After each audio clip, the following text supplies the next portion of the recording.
ধন্য ক্ষুদিরাম ছাটুচে, ধন্য চন্দ্র বনি পাগ, ধন্য ক্ষুদিরাম ছাটুচে, ধন্য চন্দ্র বনি পাগ, ধন্য ধন্য কামার পুকুর, ওগো ধন্য ধন্য, ওগো ধন্য ধন্য কামার পুকুর। তব কথামৃতম তপ্ত জীবনম কবিভীড়িতম কলমশাপহম, শ্রবণমঙ্গলম শ্রীমদাততম ভুবি গৃহন্তি ये ভুরিদা জনা। শ্রী শ্রী রামকৃষ্ণ কথামৃত। আজকে নাগপঞ্চমী তিথি। আমরা যে শ্রীরামকৃষ্ণের অমৃত কথা শুনছি,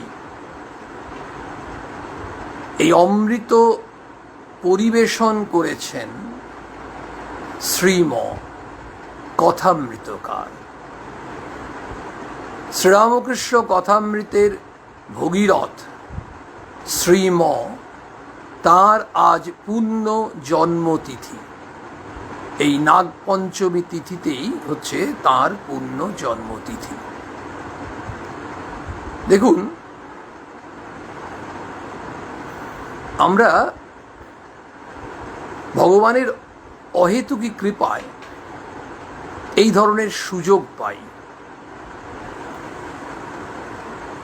তার জন্মদিন, সেদিনও আমরা, আপনারা জানেন, শ্রীরামকৃষ্ণ ভক্তমণ্ডলী যারা নিয়মিত শোনেন, সেদিনও আমরা শ্রী শ্রী রামকৃষ্ণ কথামৃত পাঠ করার সুযোগ পেয়েছিলাম। আজকেও মাস্টারমশাইয়ের এই পূর্ণ জন্মতিথিতে আমরা কথামৃত এই প্রসঙ্গে থাকতে পাচ্ছি। ঠাকুরের অপার করুণা। শ্রীম সম্পর্কে আমরা এটুকুই বলতে পারি যে তিনি কি বড় মানুষ ছিলেন। তার অন্যান্য কথা আমরা বাদই দিলাম, ঠাকুর তার প্রধান যন্ত্র মাস্টারমশাইকে করছেন, কিন্তু লক্ষ্য করতে হবে যে কথামৃতে দেখুন দুজনকে আমরা পাচ্ছি, আরও যাদেরকে পেলাম, কিন্তু ঠাকুরকে আর মাস্টারমশাইকে পাচ্ছি। সব থেকে যেটা আমাদের ভাবাবে যে তার যে নিরভিমানতা, তিনি নিজেকে সবসময় দেখুন নেপথ্যে রাখছেন, গোপনে রাখছেন। কেন?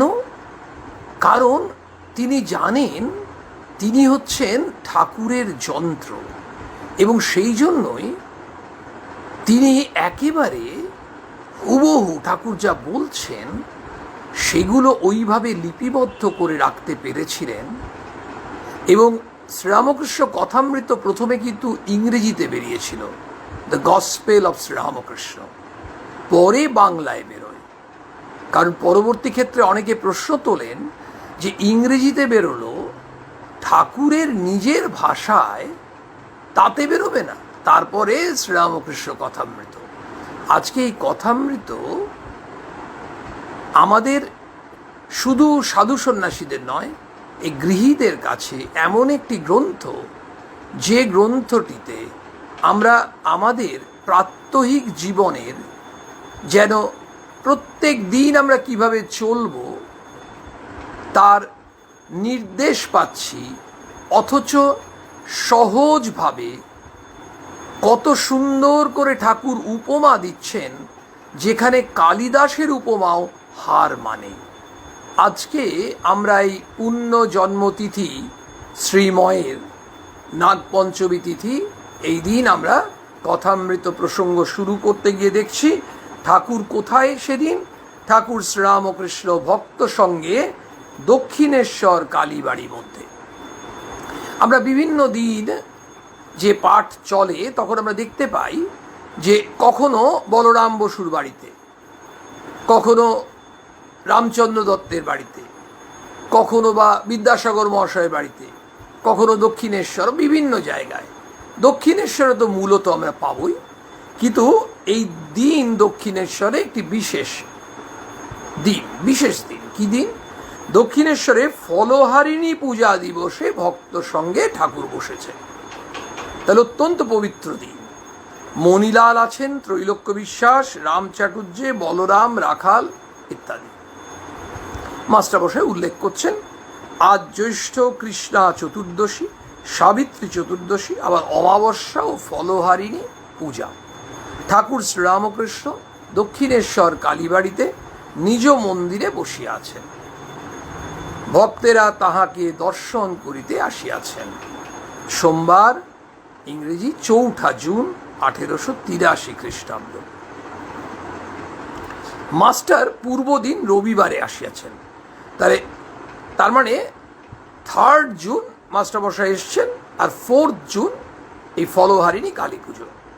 ওই রাত্রে কাত্যায়নী পূজা। ঠাকুর প্রেমাবিষ্ট হইয়া নাট মন্দিরে মায়ের সম্মুখে দাঁড়াইয়া বলিতেছেন, মা তুমি ব্রজের কাত্যায়নী। ঠাকুর মাময় ছিলেন। যখন কেউ কোনো প্রশ্ন করত বা করতেন, সেসব ক্ষেত্রে ঠাকুর বলতেন, আমি কি জানি, আমাকে মা যা দেখাচ্ছেন, মা যা বলাচ্ছেন তাই বলছি, তাই দেখছি। বলছেন এখানে, মা তুমি ব্রজের কাত্যায়নী, তুমি স্বর্গ, তুমি মর্তমা, তুমি সে পাতাল, তোমা হতে হরি ব্রহ্মা দ্বাদশ গোপাল, 10 মহাবিদ্যা মাতা 10 অবতার, এবার কোন রূপে আমায় করিতে হবে পার।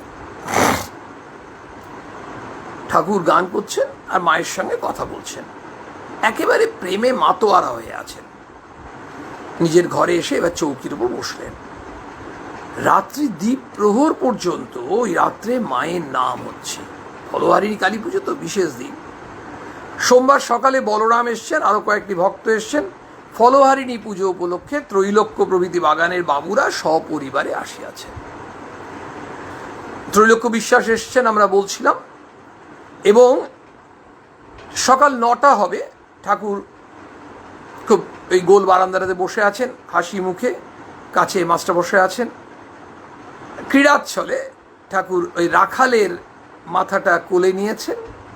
রাখাল শুয়ে আছে ঠাকুরের কোলে মাথা রেখে শুয়ে আছে। ঠাকুর কয়েকদিন রাখালকে সাক্ষাৎ গোপাল দেখিতেছেন। রাখালের মধ্যে ঠাকুর গোপালকে দর্শন করছেন। ত্রৈলোক্য সামনে দিয়ে যাচ্ছেন, মা কালীকে দর্শন করতে যাচ্ছেন। ঠাকুর রাখালকে বললেন, ওরে ওঠ ওঠ। ঠাকুর বসে আছেন, ত্রৈলোক্য নমস্কার করলেন। তখন শ্রীরামকৃষ্ণ বলছেন ত্রৈলোক্যকে, হ্যাঁ গা, কাল যাত্রা হয় নাই। ত্রৈলোক্য, হ্যাঁ যাত্রার তেমন সুবিধা হয় নাই। ঠাকুর সব বিভিন্ন জনকে বিভিন্ন প্রশ্ন করছেন, তার হয়তো তার আগের দিন যাওয়ার কথা ছিল, রওনা দেওয়ার। শ্রীরামকৃষ্ণ বলছে, তা এইবার যা হয়েছে দেখো, যেন অন্যবার এরূপ না হয়, যেমন নিয়ম আছে সেই রকমই বরাবর হওয়া ভালো। ত্রৈলোক্য উত্তর দিয়ে চলে গেলেন। এবারে কিছুক্ষণ পরে বিষ্ণুঘরের পুরোহিত শ্রীযুক্ত রাম চাটুর্য এলেন। তখন ঠাকুর বলছেন, রাম, এই রাম হচ্ছেন রাম চাটুর্য, বিষ্ণুঘরের পুরোহিত। রাম, ত্রৈলোক্যকে বললুম যাত্রা হয় নাই, দেখো যেন এরূপ আর না হয়। তাই এই কথাটা বলা কি ভালো হয়েছে? রাম চাটুর্য বলছেন, মহাশয় তার কি হয়েছে, বেশি বলেছেন, যেমন নিয়ম আছে সেরকমই তো বরাবর হওয়া উচিত। শ্রীরামকৃষ্ণ বলরামের প্রতি বলছেন, ওগো আজ তুমি এখানে খেও। এবার আহারের কিঞ্চিত পূর্বে ঠাকুর নিজের অবস্থার বিষয়ে ভক্তদের অনেক বলতে লাগলেন। রাখাল আছেন, বলরাম, মাস্টারমশাই রামলাল, আরো 2-1 ভক্ত বসে আছেন। এবারে ঠাকুর একটু রাগ হয়েছে। কার উপর রাগ হয়েছে? হাজরার। ঠাকুর শ্রীরামকৃষ্ণ মানুষে ঈশ্বর দর্শন। শ্রীরামকৃষ্ণ বলছেন, হাজরা আবার শিক্ষা দেয়, তুমি কেন ছোকরাদের জন্য অত ভাবো। গাড়ি করে বলরামের বাড়ি যাচ্ছি, এমন সময় পথে মহা ভাবনা হলো, বললুম মা, হাজরা বলে নরেন্দ্র আর সব ছোকরাদের জন্য আমি অত ভাবি কেন? সে বলে ঈশ্বর চিন্তা ছেড়ে এসব ছোকরাদের জন্য চিন্তা করছো কেন? এই কথা বলতে বলতে একেবারে দেখালে যে তিনিই মানুষ হয়েছেন, শুদ্ধ আধারে স্পষ্ট প্রকাশ হন। ঠাকুরকে হাজরা মশাই কি জিজ্ঞেস করেছেন বা বলেছেন যে তুমি এইসব ছোকরাদের জন্য, এইসব ছোকরা বলতে এই নরেন, তারক, রাখাল, বাবুরাম, এরা সব ছোকরা, মানে স্বামী বিবেকানন্দ, স্বামী ব্রহ্মানন্দ, স্বামী প্রেমানন্দ ইত্যাদিরা। এই যে এনাদের জন্য ঠাকুর এত ভাবছেন কেন? তার প্রশ্ন হচ্ছে যে ঈশ্বর চিন্তা ছেড়ে এইসব ছোকরাদের জন্য এত চিন্তা ভাবনা কেন? এটা ঠাকুর কাকে প্রশ্ন করবেন? মাকে। তখন মা কি করলেন? জগন্মাতা ঠাকুরকে কি করলেন? দেখিয়ে দিলেন। বলছেন যে এই যে ছোকরাদের মধ্যে তুই কেন দেখছিস? কারণ ঈশ্বর তো সর্বত্র, কিন্তু যাদের শুদ্ধ আধার যারা শুদ্ধ সত্য, তাদের মধ্যে বেশি প্রকাশ। এই যে বলছে শুদ্ধ আধারে স্পষ্ট প্রকাশ হয়, মানে শুদ্ধ সত্য যারা, শুদ্ধ আধার, তাদের মধ্যে তার ঈশ্বরের বেশি প্রকাশ। ঈশ্বর সর্বত্র, তাহলে এরা হচ্ছে শুদ্ধ সত্য। এই যাদের কথা আমরা শুনছি, এরা প্রত্যেকে, এবং এই ছোকরারা, এই যে ঠাকুর যে যাদেরকে নিয়ে থাকলেন, যাদের নিয়ে ঘর করলেন আমরা বলতে পারি, এই তারা প্রত্যেকে এক একজন শুদ্ধ সত্য। দেখুন না, লাটু মহারাজকে দেখুন। লাটু মহারাজ বিহার থেকে এলেন, ছাপড়া জেলা থেকে এলেন, পড়াশোনা জানেন না, কিচ্ছু জানেন না, রামদত্তের বাড়িতে ভৃত্যের কাজ করছেন, আর এটা সেটা জিনিস ওই ঠাকুরকে দিতে আসেন মাঝে মাঝে। ঠাকুর তখন বলছেন, রামদত্তকে বলছেন, তুমি ওকে দেবে, ওকে দেবে গো আমাকে। মানে লাটু মহারাজকে চাইছেন, লাটুকে চাইছেন ঠাকুর। কেন চাইছেন? দেখতে পেয়েছেন শুদ্ধ আধার। এই যে শুদ্ধ আধার, এদের মধ্যে ঈশ্বরের বেশি প্রকাশ, এটা মা স্বয়ং ঠাকুরকে দেখিয়ে দিলেন। তখন বলছেন যে তিনি মানুষ হয়েছেন, মানে ঈশ্বরই মানুষ হয়েছেন, কিন্তু মানুষ রূপে এই যে প্রকাশ হচ্ছে, সবার মধ্যে প্রকাশ একইভাবে নয়। যারা শুদ্ধ সত্য তাদের মধ্যে বেশি প্রকাশ। সেই রূপ দর্শন করে যখন সমাধি একটু ভাঙলো, তখন হাজরার উপর রাগ করতে লাগলো। আরে হাজরা আমাকে এইসব বলছে, আমি ছোকরাদের সঙ্গে বেশি মিশছি, ছোকরাদের জন্য বেশি ভাবছি, ঈশ্বর চিন্তা ছেড়ে দিয়ে। আরে মা তো আমাকে অন্য কিছু দেখালেন, মা তো আমাকে আসলটা দেখিয়ে দিয়েছেন যে আমি কিছু ভুল করছি না, ঈশ্বর চিন্তা করছি, মানে আমি ওদের মধ্যেই তো ঈশ্বরের বেশি প্রকাশ। তখন বললুম, শালা আমার মন খারাপ করে দিচ্ছিল। আবার ভাবলুম, সে বেচারির বা দোষ কি, সে জানবে কেমন করে? দেখুন ঠাকুর কেমন দুটো পর পর, প্রথমে খুব রাগ হয়েছে, বলছে আমাকে সব ভুল বোঝাচ্ছে। তারপর বলছেন আমার মন খারাপ হয়ে যাচ্ছিল। না না না, ওই বা দোষ কি, ও এগুলো জানবে কি করে? মানে ওকে তো আর মা এগুলো দেখিয়ে দেননি, ঠাকুরকে মা দেখিয়ে দিচ্ছেন। এবার নরেন্দ্রের সঙ্গে শ্রীরামকৃষ্ণের দেখা, সেটা নিয়ে কথামৃতে আমরা কি পাচ্ছি দেখুন। আমি এদের জানি সাক্ষাৎ নারায়ণ। নরেন্দ্রের সঙ্গে প্রথম দেখা হলো, দেখলুম দেহ বুদ্ধি নেই। নরেন্দ্রের সঙ্গে দেখা ঠাকুরের কেমন হয়েছিল? প্রথম হয়েছিল সুরেন্দ্রনাথ মিত্রের বাড়িতে, দ্বিতীয় দর্শন দক্ষিণেশ্বরে। এই দক্ষিণেশ্বরে যেদিন দ্বিতীয় দর্শন মানে দক্ষিণেশ্বরের প্রথম দর্শন, কিন্তু আমাদের লক্ষ্য করতে হবে, দক্ষিণেশ্বরে তো ঠাকুর নরেনকে প্রথম দেখছেন না, প্রথম দেখছেন সুরেন মিত্রের বাড়িতে। এবার দক্ষিণেশ্বরে যখন স্বামীজি এসছেন, তাহলে স্বামীজির সঙ্গে তো ঠাকুরের যে দর্শনটা হচ্ছে, ঠাকুর যে দর্শনটা হচ্ছে সেটা দ্বিতীয় দর্শন, কিন্তু দক্ষিণেশ্বরের প্রথম দর্শন। সেদিন ঠাকুর বলেছিলেন জোড়হাত করে, জানি তুমি সেই পুরাতন ঋষি, নররূপী নারায়ণ, জীবের দুর্গতি নিবারণ করতে পুনরায় শরীর ধারণ করেছ। আর সেদিন তো স্বামীজি ভাবছে কী সব উল্টোপাল্টা বলছে, আমি বিশ্বনাথ দত্তের ছেলে, আমাকে কী সব বলছে পুরাতন ঋষি, ইত্যাদি ইত্যাদি। কিন্তু ঠাকুর তো চেনেন, বলছেন না সপ্তর্ষি মণ্ডলের একজন। এর পরে যেদিন দক্ষিণেশ্বরে আসছেন, মানে দক্ষিণেশ্বরের দ্বিতীয় দর্শন, সেদিন কি হয়েছে আমরা দেখি। বলছেন দেখলুম দেহ বুদ্ধি নেই, একটু বুকে হাত দিতেই বাহ্য শূন্য হয়ে গেল। হুশ হলে বলে উঠল, ওগো তুমি আমার কি করলে, আমার যে মা বাপ আছে। সেদিন কি হয়েছে ওই দ্বিতীয় দর্শনের দিন, আমরা একটু ওই প্রেক্ষাপটটা শুনলে ভাল লাগবে আমাদের সবারই। ঠাকুর ওই তক্তপোষ্ঠায় বসে আছেন, স্বামীজি এসছেন, স্বামীজিকেও তাকে ওই তক্তপোষ্ঠায় বসতে বলেছেন। এবার ঠাকুর আস্তে আস্তে আস্তে আস্তে ভাবাবিষ্ট হয়ে গেছেন, আর ওই নরেনের দিকে ঠাকুর এগিয়ে আসছেন।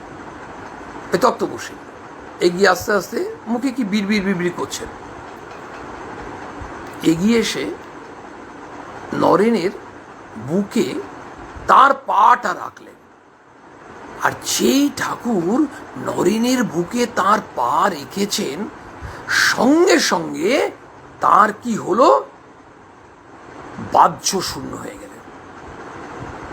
এবং বাহ্য শূন্য হওয়ার পরে কি হলো, তিনি বলছেন তার সব কিছু যেন ওলটপালট হয়ে, জগৎটা যেন কেমন লাগছে, সব চোখের সামনে দিয়ে চলে যাচ্ছে। বলছেন তুমি আমার কি করলে, আমার যে মা বাপ আছে। এটা হচ্ছে একটা ইনসিডেন্ট। আরেকটা ইনসিডেন্টের কথা মাস্টারমশাই বলেছেন, যদু মল্লিকের বাড়িতেও ঠিক ওই রকম হয়েছিল। কিরকম হয়েছিল যদু মল্লিকের বাড়িতে, কিরকম হয়েছিল একটু আমরা শুনে নিই। তার বুকে তিনি হাত দিয়েছিলেন। যদু মল্লিকের বাড়িতে একবার ঠাকুর ওই নরেনের বুকে হাত দিয়েছেন, স্বামীজির বুকে। তিনি বাহ্য শূন্য হয়ে গেছেন। এবং তখন ঠাকুর তার কাছে অনেক জিনিস জেনে নিয়েছিলেন। সে কে, কেন এসেছে, কোথার থেকে এসেছে। তখন তো তিনি সমস্ত উত্তর ঠাকুর তার কাছ থেকে বার করে নিচ্ছেন, এবং ঠাকুর মিলিয়ে নিচ্ছেন।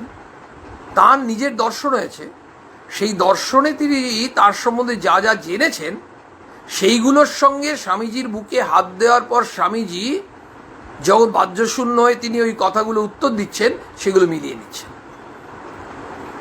এটা আরেকটা ইনসিডেন্ট। এটা যদু মল্লিকের বাড়িতে হয়েছিল। আরেকটা আমরা শুনলাম দক্ষিণেশ্বরের দ্বিতীয় দর্শনে হয়েছিল।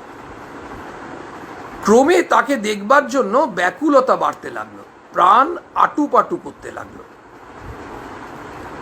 এই যে ব্যাকুলতা বাড়ছে, প্রাণ আটুপাটু করছে নরেনের জন্য, ঠাকুর এই যখন দক্ষিণেশ্বরে দ্বিতীয় দর্শন হয়ে গেল, তারপরে থেকেই ঠাকুর নরেন্দ্রের জন্য পাগল হয়ে গেছিলেন।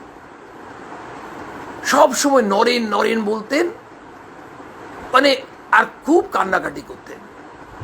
একবার বাবুরাম মহারাজ দক্ষিণেশ্বরে আছেন, ঠাকুরের ঘরেই আছেন।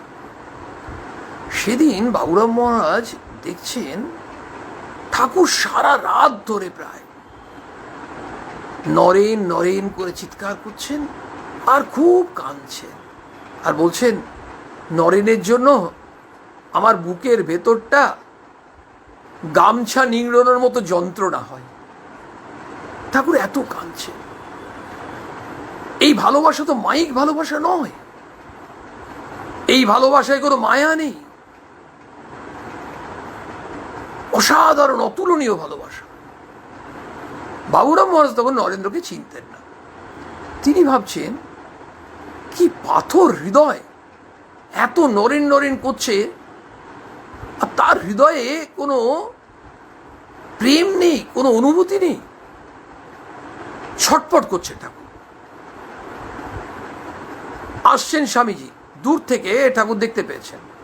নরেন বলতে পারছেন না, ন ন বলতে বলতে সমাধিস্থ হয়ে যাচ্ছে, আর নরেন কথাটা পুরো উচ্চারণ করতে পারছেন না। কি ব্যাকুলতা, কি ভালোবাসা ঠাকুরের নরেনের প্রতি, নরেনের ঠাকুরের প্রতি। আমরা যেখানে প্রসঙ্গ করছি এখানে ঠাকুরের নরেনের প্রতি ভালোবাসা বলছি। নরেনের ঠাকুরের প্রতি ভালোবাসা সেটাও তো ঠাকুর দেখেছেন, ঠাকুর ভালোবাসছেন অথচ নরেনকে বিড়ে করতে ছাড়েননি পরীক্ষা নিতে। যখন প্রায় মাসখানেক ধরে নরেনের সঙ্গে কথা বলছেন না, নরেন আসছেন, সবার সঙ্গে কথা বলছেন। আবার অন্য সময় দেখুন ঘর ভর্তি মানুষ, ঠাকুর কোনো প্রসঙ্গ করছেন ভক্তদের সঙ্গে, সেখানে তার প্রিয় নরেনও আছে। ঠাকুর তাকিয়ে আছেন নরেনের দিকে, সবাই আছে, কিন্তু তার চোখটা শুধু নরেনের দিকে, তার থেকে এই চোখটা ফেরাতে পারছেন, এত ভালোবাসা। সেই শ্রীরামকৃষ্ণ যখন পরীক্ষা নিচ্ছেন তার নরেনের, যার চোখের দিকে তাকিয়ে থাকতেন ঘর ভর্তি অত ভক্ত থাকতেও, সেখানে তিনি ঠিক করলেন যে আমি তার দিকে তাকাবোই না, তার সঙ্গে কোনো কথাই বলবো না। ঘর ভর্তি লোক, সবার সঙ্গে কথা বলছে, সবার দিকে তাকাচ্ছেন, নরেনের দিকে তাকাচ্ছেন না, নরেনের সঙ্গে কোনো কথা বলছে না, পরীক্ষা নিচ্ছেন। পরীক্ষায় অসাধারণভাবে পাশ করছেন তার এই প্রিয় শিষ্য নরেন। তিনি কি করলেন? তিনি প্রায় মাসখানেকের ওপর যখন হয়ে গেল, ঠাকুর একদিন বলছেন, তখন কথা বলে বলছে তুই কেন আসিস, তোর সঙ্গে কোনো কথা বলি না, তোর দিকে তাকাই না। তখন বলছেন আপনি কথা বললেন আর না বললেন, আমি আপনাকে ভালোবাসি তাই আসি। তখন ঠাকুর বলেছিলেন তুই মস্ত বড় আধার, অন্য কেউ হলে আরেক দিকে মুখই বেরাতো না। এই যে ঠাকুরের নরেনের প্রতি ভালোবাসা আমরা লক্ষ্য করলাম, আর নরেনের ঠাকুরের প্রতি ভালোবাসা লক্ষ্য করলাম, যে ঠাকুরের নরেন আর নরেনের ঠাকুর। দেখুন বলছেন ক্রমে তাকে দেখবার জন্য ব্যাকুলতা বাড়তে লাগলো, প্রাণ আটুপাটু করতে লাগলো। ঠিক আমাদের যখন ভগবানের জন্য প্রাণ আটুপাটু করবে, আমাদের এই ব্যাকুলতা আসবে, সেটাই ঠাকুর চাইছেন, আমাদের এই ব্যাকুলতা আসুক, প্রাণ আটুপাটু করুক। তখন ভোলানাথকে বললাম, ভোলানাথ মুখোপাধ্যায়, ওই ঠাকুরবাড়িরই মুহুরি, তিনি পরে খাজাঞ্চি হয়েছিলেন। তখন ভোলানাথকে বললাম, হ্যাঁ গা, আমার মন এমন হচ্ছে কেন, মানে এত নরেনের জন্য মন ছটফট করছে কেন? নরেন্দ্র বলে একটি কায়েতের ছেলে, তার জন্য এমন হচ্ছে কেন? বিশ্বনাথ দত্তের ছেলে, তো নরেন্দ্র বলে একটি কায়েতের ছেলে, তার জন্য এমন হচ্ছে কেন? ভোলানাথ বললে এর মানে ভারতে আছে, ভারতে মানে মহাভারতে আছে, এর মানে মহাভারতে আছে। সমাধিস্থ লোকের মন যখন নিচে আসে, সত্যগুণী লোকের সঙ্গে বিলাস করে, সত্যগুণী লোক দেখলে তবে তার মন ঠান্ডা হয়। সমাধিস্থ লোক শ্রীরামকৃষ্ণ, তিনি মুহুর্মুহুর সমাধিতে চলে যাচ্ছেন। এখন তিনি যখন দক্ষিণেশ্বরে আছেন, দক্ষিণেশ্বরে কারা আসতেন? ভক্তরা আসতেন। ঠাকুর ছটপট করতেন, কারণ বলতেন কলকাতার সব বিষয়ী লোকরা আসে, খালি বিষয়, এই অর্থ, সাংসারিক ব্যাপার, এইসব নিয়েই তারা সব জানতে চায়, তাদের মন বিষয়ে বদ্ধ হয়ে আছে।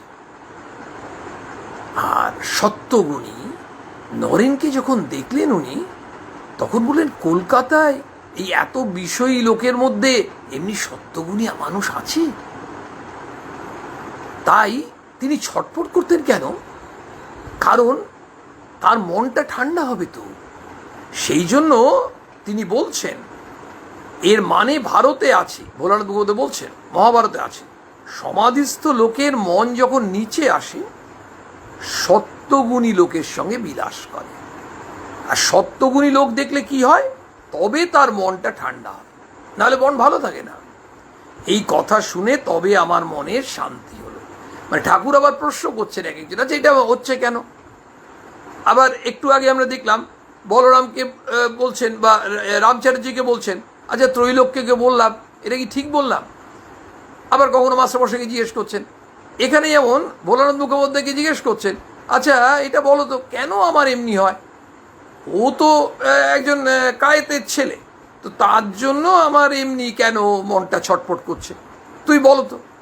যখন তিনি বোঝালেন, বললেন যে এই হচ্ছে ব্যাপার, যে মনটা ঠান্ডা হবে যদি সত্যগুণী মানুষকে, এই সমাধিস্থ মন, তার সান্নিধ্য পান, নাহলে তার মন তো ছটফট করবে, কষ্ট পাবে। তো এই কথা শুনে তবে আমার মনে শান্তি হলো। ঠাকুর বলছেন, মাঝে মাঝে নরেন্দ্রকে দেখব বলে বসে বসে কান্তু। চিন্তা করুন, মাঝে মাঝে নরেন্দ্রকে দেখব বলে বসে বসে কান্তু। আমরা লীলা প্রসঙ্গে এই আরো অনেক বিস্তৃতভাবে পাব। এই যে ঠাকুরের সঙ্গে নরেনের যে কি সম্পর্ক, কি অমায়িক ভালোবাসা, কি গভীর ভালোবাসা, যার সঙ্গে জাগতিক ভালোবাসা কোনোভাবে তুলনা করা যায় না। অনেক বিস্তৃতভাবে আমরা পড়তে পারি, জানতে পারি, অনুধ্যান করতে পারি। এটা অনুধ্যানের বিষয়, তো পড়ার বিষয়, অনুধ্যানের বিষয়, ধ্যানের বিষয়। খুব স্বাভাবিকভাবে এই ভালোবাসা, আমাদের ভালোবাসার মধ্যে দেখুন, আমাদের ভালোবাসার মধ্যে বন্ধন আছে, আমাদের ভালোবাসার মধ্যে মোহ আছে। সেই জন্য আমরা ওই আরাত্রিকমে বলি, বিক্ষণে মোহ যায়। ভগবানের, ঠাকুরের কৃপা দৃষ্টিতে আমাদের ওই মোহ ঘুচবে, আমরা সেই প্রার্থনা করছি। তাই আমাদের এই যে মোহ, মায়া, বন্ধন, সেই জন্য এই ভালোবাসা মধ্যে ওই যে ঠাকুরের যে নরেনের প্রতি ভালোবাসা, নরেনের ঠাকুরের প্রতি ভালোবাসা, বা ঠাকুরের ওই বাকি নরেনের যে গুরু ভাই বা ঠাকুরের যারা সন্ন্যাসী পার্ষদ বা গৃহী পার্ষদ, তাদেরকে ঠাকুর যে ভালোবাসা দিচ্ছেন, ওই ভালোবাসা আর কোনো কিছুর সঙ্গেই তুলনা হয় না। তার একটা ছোট্ট কথা বলি, স্বামীজি নিজে বলছেন যে আমি ঠাকুরের কাছে যে ভালোবাসা পেয়েছি, যে বিশ্বাস, সেটা কিন্তু আমার বাড়িতেও, মানে আমার স্বয়ং মায়ের কাছেও আমি হয়তো সেই ভালোবাসা পাইনি। এই জায়গায় স্বামীজি বলতে চাইছেন। শ্রীরামকৃষ্ণ বলছেন, শ্রীরামকৃষ্ণের প্রেমোন্মাদ, এবার রূপদর্শন। শ্রীরামকৃষ্ণ কি অবস্থায় গেছে। প্রথম যখন এই অবস্থা হলো, দিনরাত কোথা দিয়ে যেত বলতে পারি না। সকলে বললে পাগল হলো, সকল বলে ও ঠাকুর পাগল হয়ে গেছে, পাগল হয়ে গেছে। আবার আমাদের শ্রী শ্রী মা ঠাকুরের যখন বিয়ে হচ্ছে, পরবর্তী ক্ষেত্রে মায়ের মাকে শুনতে হচ্ছে কত কথা, যে তার জামাই হচ্ছে পাগল, উন্মাদ জামাই, শারুর সঙ্গে পাগলের বিয়ে হয়েছে, কত রকম কত কে বলছে।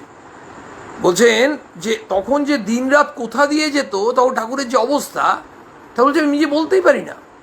সকলে বললে পাগল হলো, তাই তো এরা বিবাহ দিলে, উন্মাদ অবস্থা। প্রথম চিন্তা হলো পরিবারও এইরূপ থাকবে, খাবে দাবে। শ্বশুর বাড়ি গেল, সেখানে খুব সংকীর্তন। ঠাকুর শ্বশুর বাড়ি গেছে, নফর দিগম্বর বাণুজ্যের বাপেরা এলো, খুব সংকীর্তন হচ্ছে। এক একবার ভাবতুম কি হবে, আবার বলতুম মা, দেশের জমিদার যদি আদর করে তাহলে বুঝবো সত্য। তারাও সেদে এসে কথা কইত। কি অবস্থায় গেছে, একটু সামান্যতেই একেবারে উদ্দীপন হয়ে যেত, একটু সামান্য। সুন্দরী পূজা করলুম, 14 বছরে মেয়ে, দেখলুম সাক্ষাৎ মা, টাকা দিয়ে প্রণাম করলুম। বিভিন্ন কনটেক্সট ঠাকুর বলছেন, এটা একটা কনটেক্সট। সেকেন্ড কনটেক্সট শুনুন, রামলীলা দেখতে গেল, একেবারে দেখলুম সাক্ষাৎ সীতা, রাম, লক্ষ্মণ, হনুমান, বিভীষণ। তখন যারা সেজেছিল তাদের সব পূজা করতে লাগলো।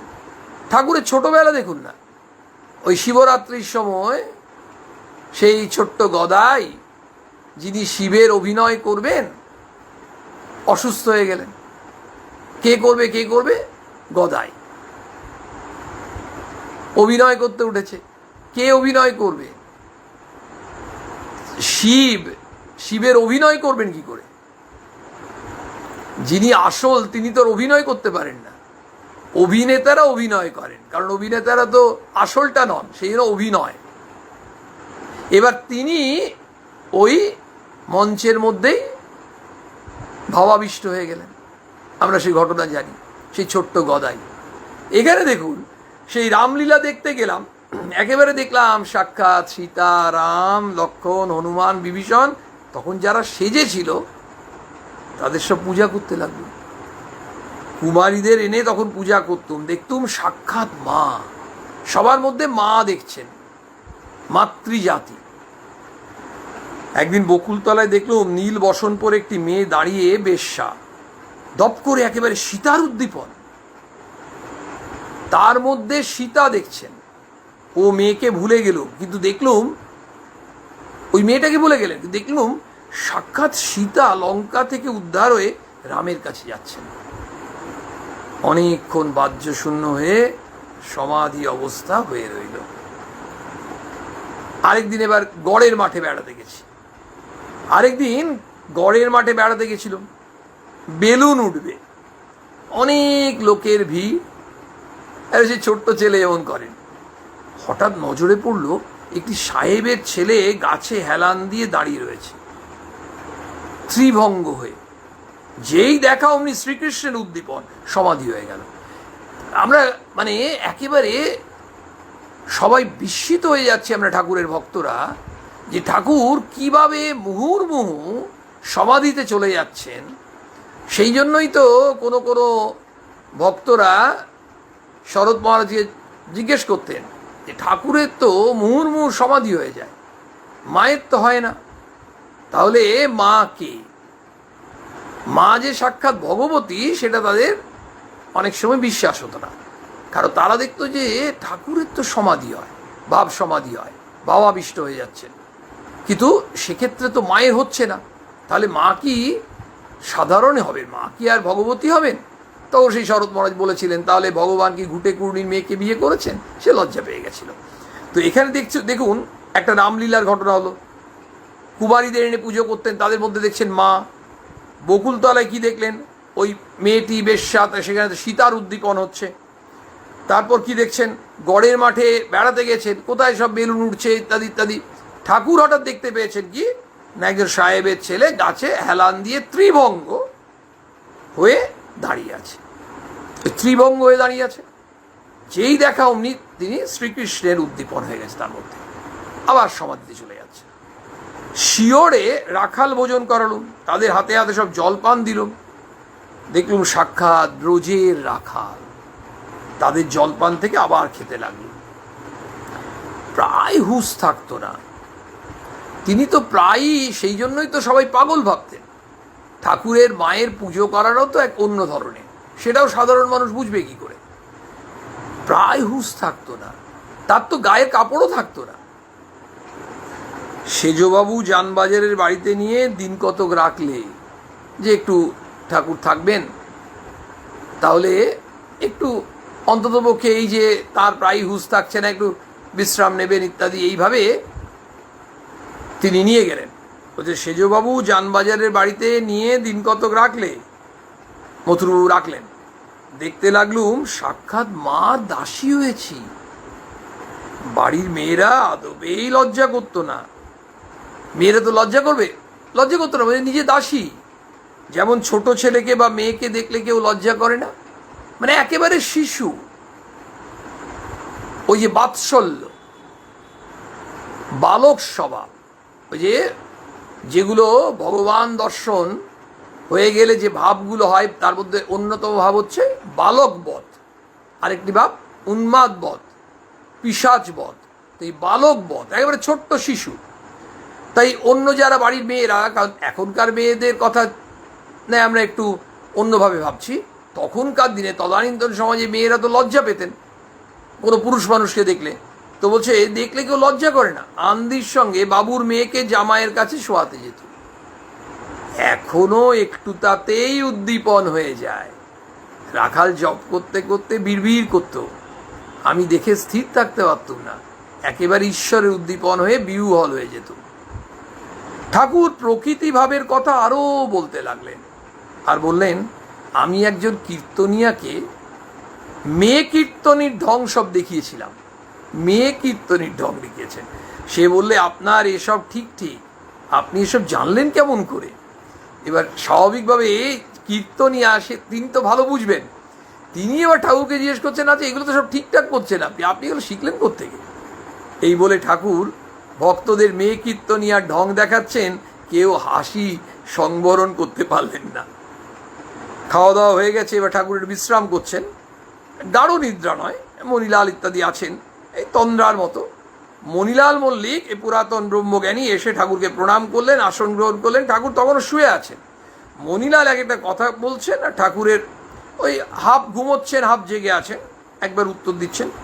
মণিলাল বলছেন, শিবনাথ নিত্যগোপালকে সুখ্যাতি করেন, বলেন বেশ অবস্থা। ঠাকুর তখনও শুয়ে আছেন, বেশ ঘুম ঘুম আছে। জিজ্ঞেস করছেন, হাজরাকে ওরা কি বলে? ঠাকুর উঠে বসলেন, মণিলালকে ভবনাথের ভক্তির কথা বলছেন। শ্রীরামকৃষ্ণ, আহা তার কি ভাব! এই যে ভক্তি, এমন একটা ভাব চলে আসে যার মধ্যে এই ভক্তি মানেই প্রেম, এই প্রেমা ভক্তি যার মধ্যে আসে, তার মধ্যে একটা অন্য ভাব আসে। গান না করতে করতেই চোখে জল চলে আসে। দেখবেন আমরা যখন সত্যি এই মা ঠাকুরের কথা শুনি বা পড়ি, অনেক সময় আমরা নিজেরাই বুঝতে পারি না, হয়তো আমাদের চোখে জল চলে আসে। আসলে যারা যত এই ভক্তিপথে এগিয়ে যাচ্ছেন, উত্তরণ হচ্ছে, স্বাভাবিকভাবেই তাদের অন্তর এত নির্মল এত পবিত্র হয়ে যায় যে তারা ওই ভগবানকে ভালোবেসে, তাদের ওই যে কান্নাটা যেমন সংসারের মানুষকে ভালোবেসে মানুষ কাঁদেন, যারা ভগবানকে ভালোবাসতে পারছেন তারা ভগবানকে ভালোবেসে ওই ভক্তিভাবে তারা অঝরে কাঁদেন, চোখের জল ফেলেন। এর মধ্যে কিন্তু কোনো মেকি ভাব নেই। বলছেন, আহা তার কি ভাব! গান না করতে করতে চোখে জল আসে। হরিশকে দেখে একেবারে ভাব, বলে এরা বেশ আছে। হরিশ বাড়ি ছেড়ে এখানে মাঝে মাঝে থাকে কি না? মাস্টারকে এবার জিজ্ঞেস করছেন, আচ্ছা ভক্তির কারণ কি? ভবনাথ এসব ছোকরার কেন উদ্দীপন হয়? মাস্টারমশাই চুপ করে আছেন।